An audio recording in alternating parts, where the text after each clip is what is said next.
The Whistler.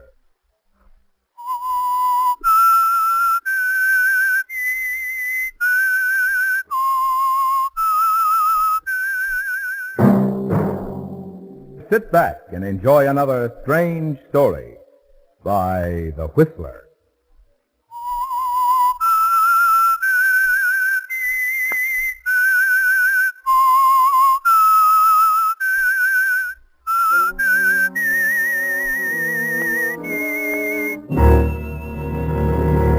I am the Whistler, and I know many things, for I walk by night. I know many strange tales hidden in the hearts of men and women who have stepped into the shadows. Yes, I know the nameless terrors of which they dare not speak. And now The Whistler's strange story, Homecoming.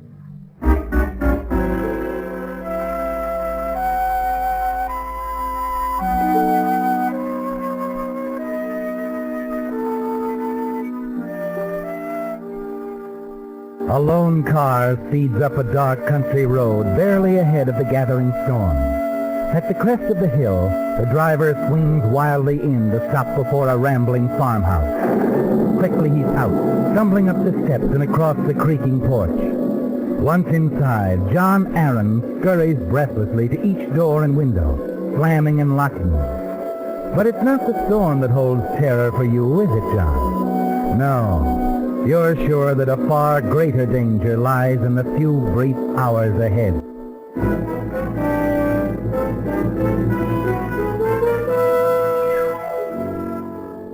It wasn't always like this, was it, John? The once proud farm and its family that fell gradually into decay, till only you and your younger stepbrother, Robert, remained. Robert was the stronger, wild, and unruly. But not you, John.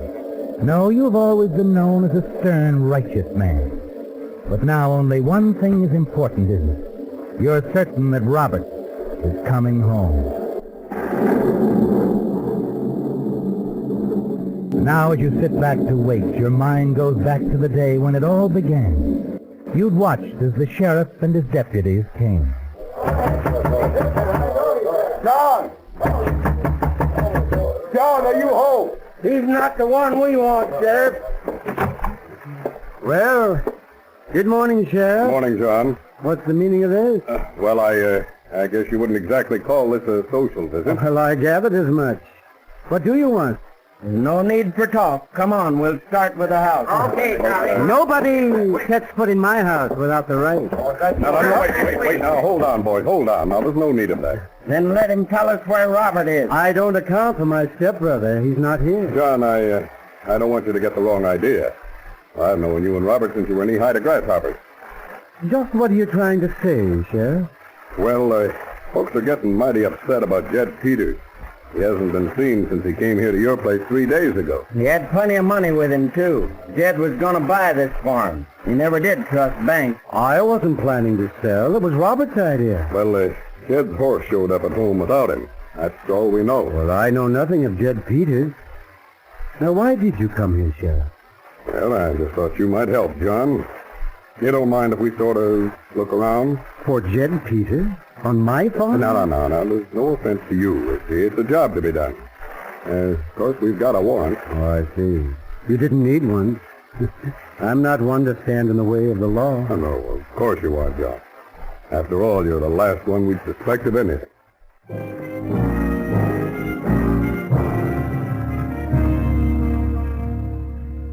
So you'd followed the sheriff and the others, hadn't you, John? Seemingly bewildered as they searched the house, the loft, the outbuildings. You'd kept your silence. Until finally, down the hill, buried in a shallow grave in a grove of willows, they had found the shattered body of Jed Peters. You appeared quite shocked, didn't you, John? Hardly knew what to say. Don't surprise us none, Sheriff. We knew what we'd find. All right, boys. Now leave John Aaron and me alone. Suit yourself, but if you don't get it out of him, we will. You're right. Sheriff, they don't think I had anything to do with it? You know better than that, John. Nobody's accusing you. Well, I just can't understand it. Now, I know how you feel. But if there's anything you can tell me now, about Robert. Oh, hold on, Sheriff. Not Robert. Where is he, John? Well, I don't know. He just disappeared 3 days ago. Left without saying a word. Same day Jed and his money disappeared? Oh, Sheriff. Robert wouldn't steal or kill. Well, plenty of folks saw Robert and Jed quarrel in the village. Robert made plenty of threats. Robert never could hold his tongue. But you can't be sure. No. But it looks like Robert's in trouble. A heap of trouble.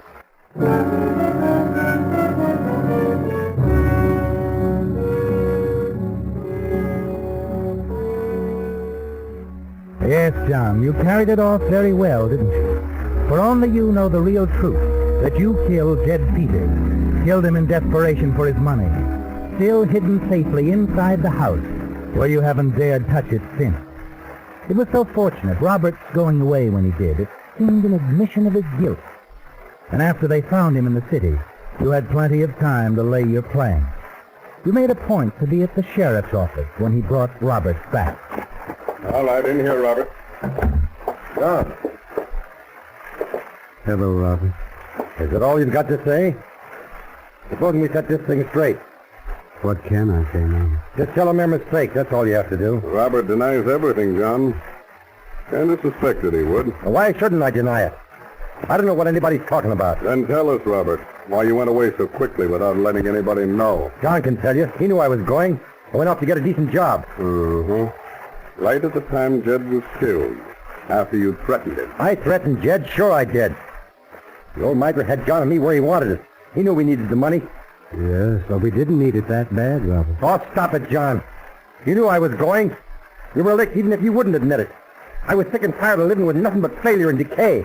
I couldn't face it anymore, that's all. All right, you told me that before. Because it's true.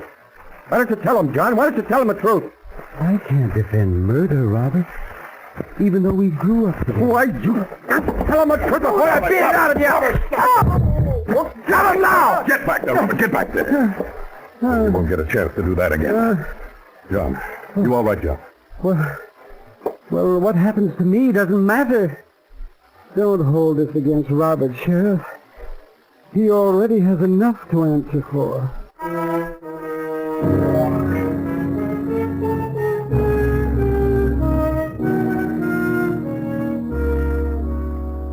You were so forgiving, weren't you, John?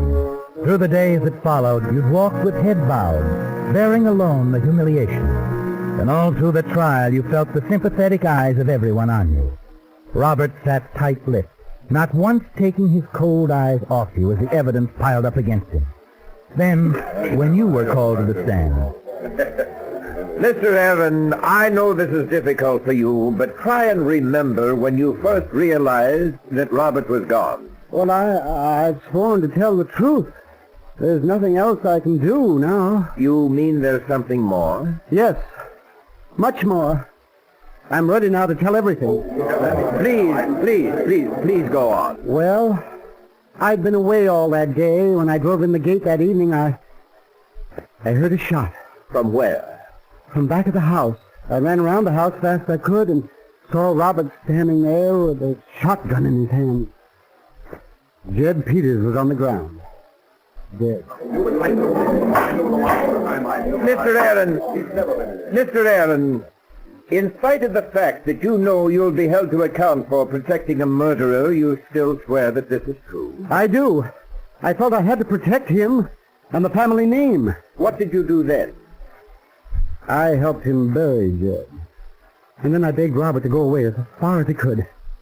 Did he tell you about the money? I don't know about any money. I'd tell if I did. I've lied enough. I feel I was partly to blame. If only I'd been kinder to Robert in our trouble. A little more understanding.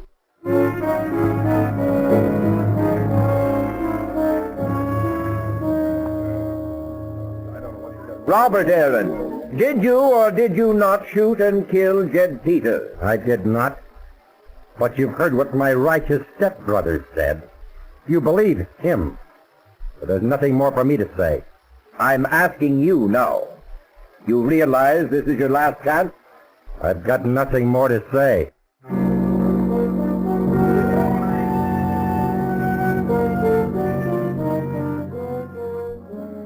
And so the trial was quickly over. And after that, the inevitable verdict. Robert was found guilty. Sentenced to from 10 years to life. All as you planned it, John. And as the sheriff led Robert from the courtroom. Come along, Robert. Without telling my grieving stepbrother goodbye, Sheriff? Well, all right if he wants it. Only for a minute, though. Well, John? Goodbye, Robert. Too bad it had to be this way. Don't worry yourself too much. I'll come back someday, John. And when I do, you can count on one thing. There'll be another trial for murder. And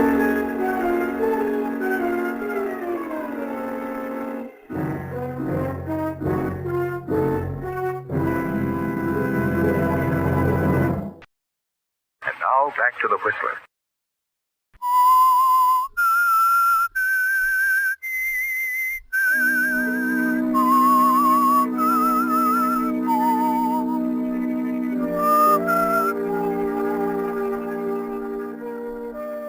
It's hard to realize that it all happened only 3 years ago, isn't it, John? Robert convicted of murder. Your own testimony had sealed the verdict. And only Robert himself suspicioned that it was actually you who had killed Jed Peters. And after 3 years, you're still unable to forget that last day in the courtroom. Robert's threat of vengeance, and your conversation later with the sheriff. You'll be wanting me now, Sheriff. Wanting you, John? Well, I'm a criminal. As much as Robert, I shielded him, knowing his guilt. Well, I kind of think it's Robert you'd better be concerned about. Every man has a cross. Well, Robert's mine. Yes, I know how you feel. It seems like just yesterday I used to visit your old place when we were kids. A lot of fun together as boys. We'd best forget it. But, John, what I'm trying to say is... Yes, Sheriff? I don't like the way Robert looked at you when you testified against him. There was hate in his eyes, John. Downright hate. Oh, he'll have plenty of time to think things over. And realize that what I did was right and honorable. Well, I hope so. But Robert was never one to forget a grudge. You're no match for him, John. Well, I'll be going now. Well, is there anything I can do? No. I just want to be left alone from now on.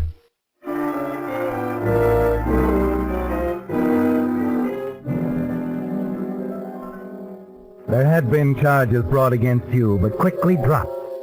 And through the past 3 years, you had withdrawn more and more, living with your guilt, not once visiting Robert at the penitentiary, only a few hours away. Time and again you told yourself that you were perfectly safe, hadn't you, John? Until word came only an hour ago that Robert had escaped in a prison break this morning. Yes, Robert is free to make good his threat. And now there's nothing to do but wait in your dark house, listen to the rising storm and the bump of the oak grim on the roof. You start at the jangle of the phone that echoes through the high rooms. You tell yourself not to answer. It could be Robert making sure you're home. You breathe with relief when it stops. Again, you check each door and window. Then you sit in a chair facing the door, trying to stem the flood of memories and voices that return like a nightmare. Why don't you tell him, John? Why don't you tell him the truth? There was hate in his eyes, John. Downright hate. You're no match for him. I'll come back, John. And when I do, you can count on one thing. There'll be another trial for murder. Yes, John. You're sure these past 3 years have only added to his hatred. Robert's determination to come back, regardless of the consequences. To kill or be killed. And now that he's escaped in a prison break, you decide to wait for him. Kill him as you killed Jed Peters, all in self-defense. End your fear and worry once and for all. But as time goes on, you begin to wonder, don't you, John? You wonder if Robert might not be nearby. You go to the window. Throw it open. Close the shutters. Slam and lock the window. Then you go back to your chair. Resume the endless waiting. You wonder whether your fears were groundless, You feel a surge of hope that Robert may have decided to postpone his vengeance, go far away to start a new life somewhere else. Again the phone. This time, it doesn't stop. Hello? Hello. Who is it? That's you, John? Can't hear you very well. Speak up. Oh, who's calling? Charlie Briscoe up the road. Not surprised you don't recognize me.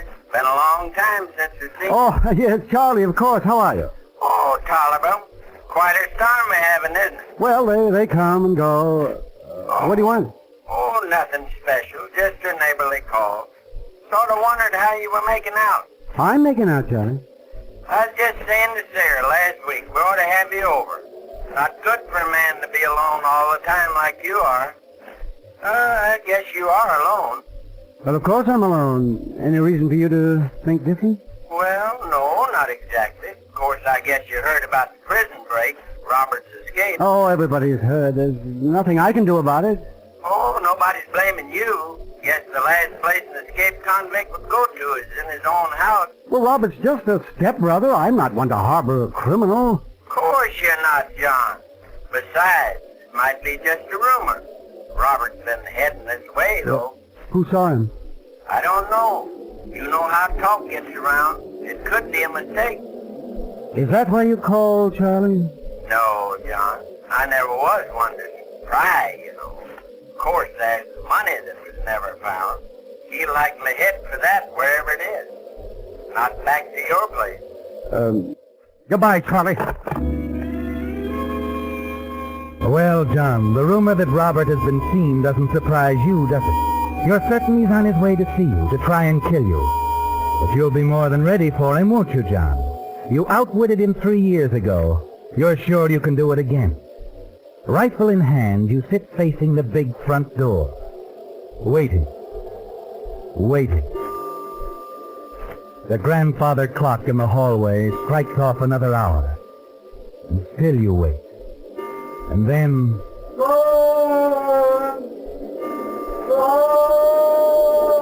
A voice, John, or was it?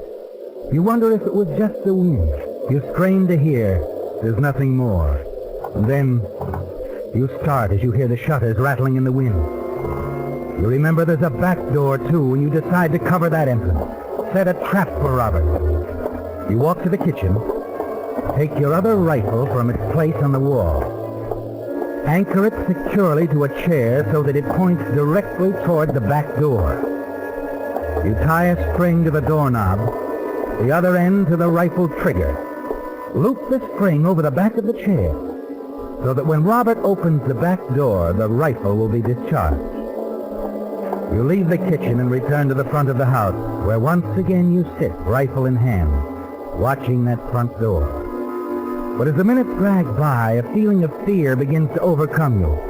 You wish you hadn't hung up on Charlie Briscoe when you did, that you'd suggested he drive over, help out in case Robert arrives and attempts to carry out his threat to kill you.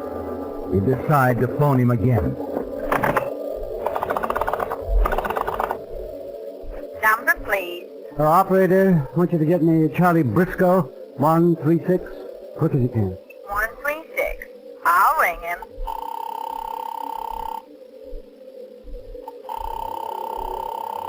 Oh, operator, hurry, will you? I'm ringing. Well, keep it up. I've got to get to him. Must not be home. There's no answer. Oh, I'm sure he's home. I just talked to him. Ring him again. Keep on. Miss Briscoe doesn't hear so well, you know. This is Miss Aaron, isn't it? Yes, John Aaron. Maybe you're ringing the wrong number. No. This is right. Is there something wrong, Miss Aaron? Get him, operator. Just get him. I'm doing the best I can. Hello. Hello! The phone's dead. You're certain this is Robert's way to cut the lines and make his return safe and sure. You try to call out, but your voice strangles in your throat. The sound of the branches of the oak tree just outside the house brings another memory, doesn't it, John? How as boys, you and Robert had often scaled a tree, climbed across the roof to an unsealed hatch leading into the attic. You rush up the winding stairs. Open the door to the now empty attic. You're just in time, aren't you? You hear the sound of someone moving on the roof. The steps come closer. The hatch is drawn back. A head appears. Then the shoulder. You aim quickly.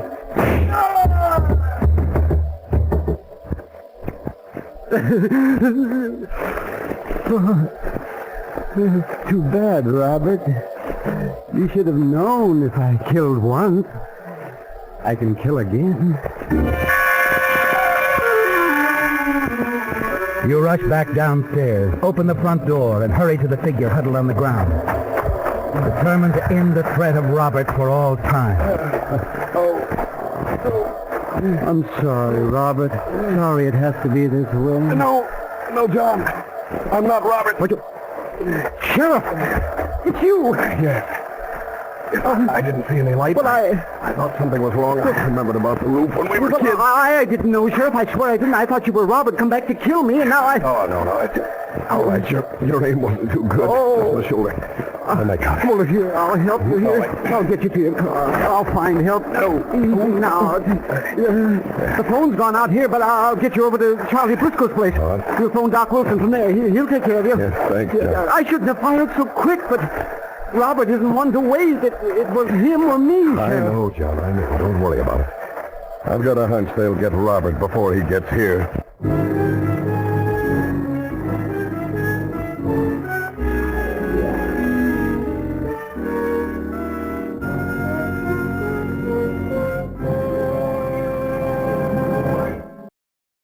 The Whistler will return in just a moment with the strange ending to tonight's story. And now back to the Whistler.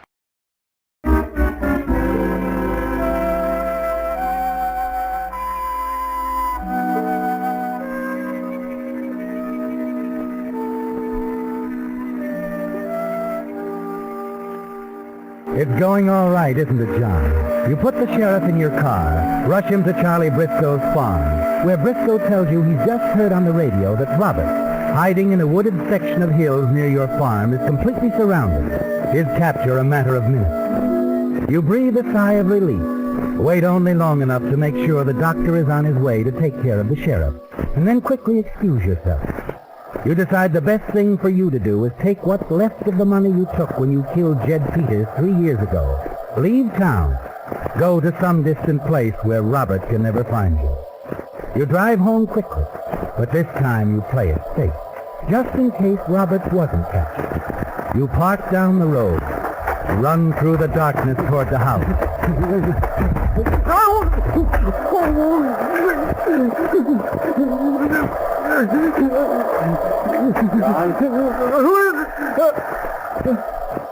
Robert!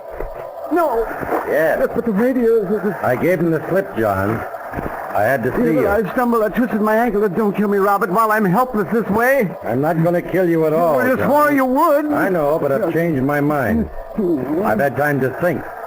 All I want is for you to tell them the truth. That you committed the crime I've spent 3 years in prison No, for. no.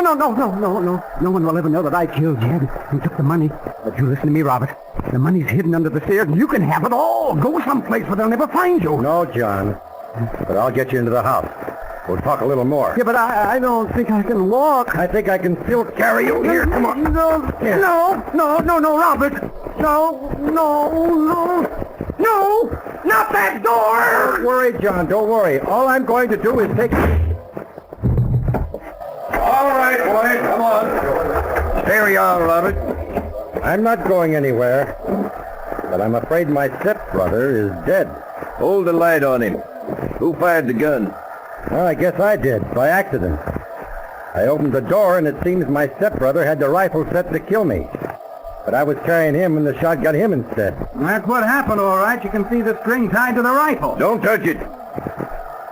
We figured you'd come here, Robert. That's why we came here. Glad we did. We found out a lot. You heard what John said? Everything. His whole confession. Everybody had you wrong, Robert. I guess this time your brother's trap got the right man.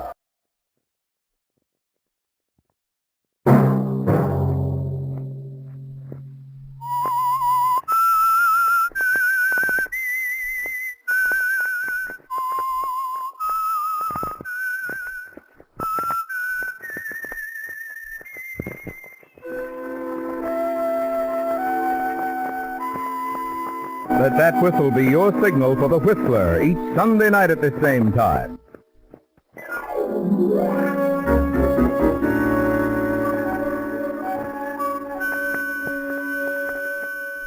Featured in tonight's story were Bill Foreman as the Whistler, Howard McNair, Truda Morrison, Bill Boucher, Pat McGeehan, Herbert Litton, and Britt Woods.